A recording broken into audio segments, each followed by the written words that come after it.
Assalamualaikum warahmatullahi wabarakatuh. Halo, apa kabar teman-teman semuanya? Baiklah, di tugas konten digital ini, kami dari kelompok B akan menjelaskan tentang potret politik etnisitas lokal pasca reformasi sampai dengan saat ini.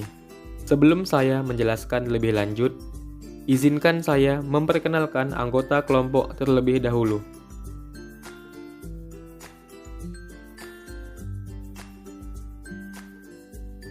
Baiklah, selanjutnya materi akan dibacakan oleh teman saya, yaitu Abu Hurairah. Indonesia adalah sebuah bangsa yang terdiri dari berbagai macam suku, agama,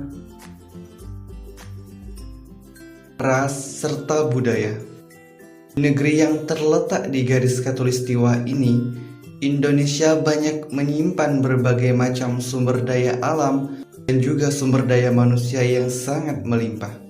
Dengan penduduk yang begitu banyak dan juga memiliki latar belakang budaya, agama, serta suku yang berbeda-beda, kerap kali bangsa ini dihadapkan pada satu kondisi di mana persatuan berada di ujung tanduk.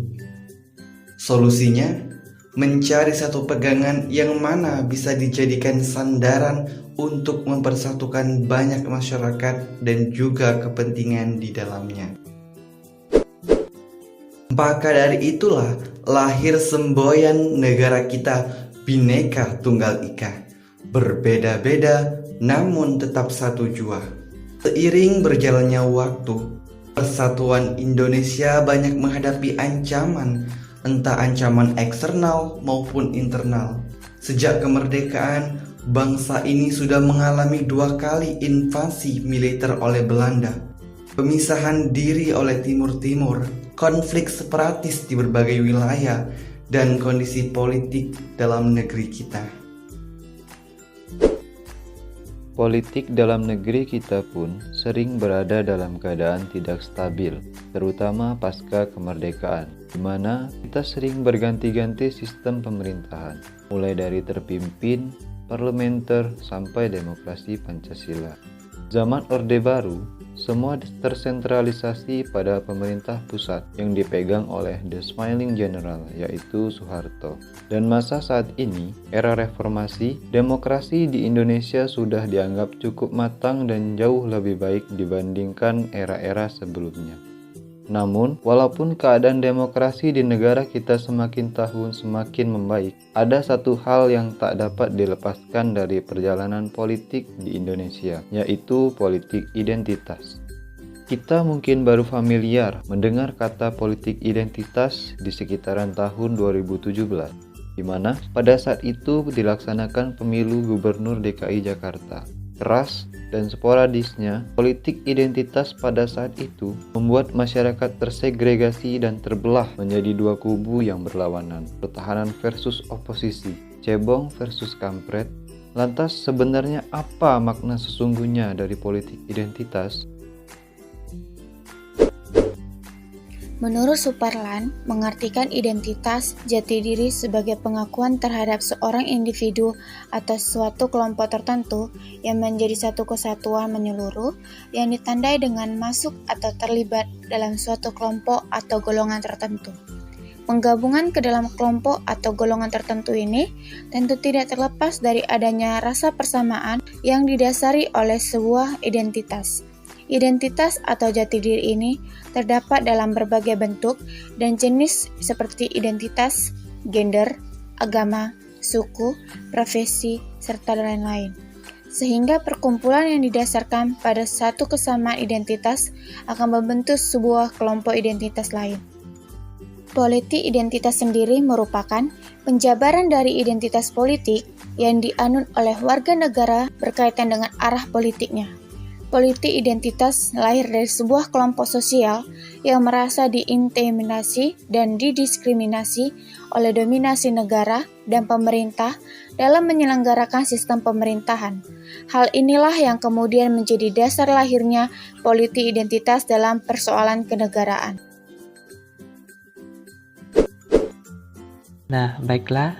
Di sini selanjutnya kita akan melihat bagaimana dampak dari politik identitas ini bagi bangsa dan negara kita. Politik identitas memberikan ruang besar bagi terciptanya keseimbangan dan pertentangan menuju proses demokratisasi sebuah negara. Apabila tidak dikelola dengan tepat dan bijak, akan menyebabkan hancurnya stabilitas negara. Pertentangan antara kedua-dua identitas tersebut dapat mengancam kestabilan negara apabila pemerintah tidak memiliki political will dalam menangani isu ini. Bukan saja kepentingan politik yang dipertaruhkan, melainkan juga kepentingan masyarakat luas. Sebab politik identitas sebagai politik perbedaan merupakan tantangan tersendiri bagi terciptanya sistem demokratisasi yang mapan.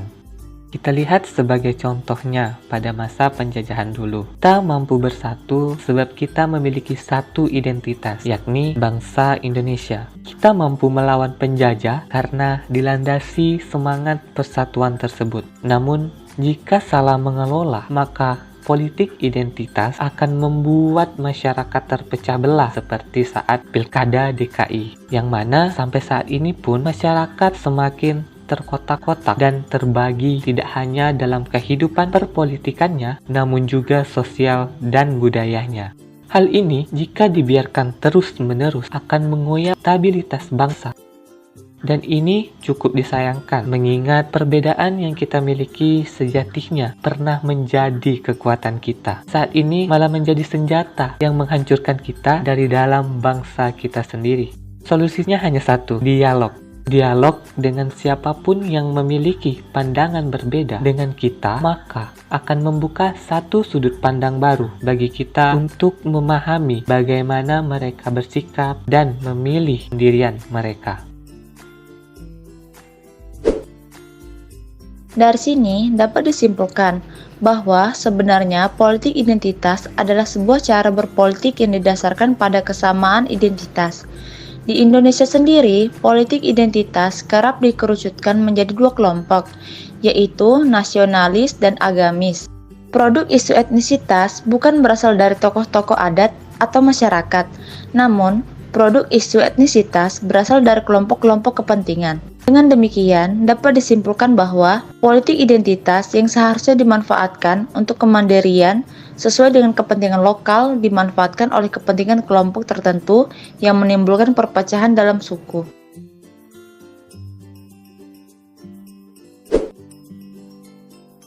Sekian video kelompok untuk tugas mata kuliah desentralisasi dan reformasi teritorial ini kami sampaikan. Terlebih dan terkurang, saya mohon maaf. Sebelum saya akhiri, saya ada sebuah pantun. Siang-siang pergi ke kota, jangan lupa beli alpukat. Demikian presentasi kita.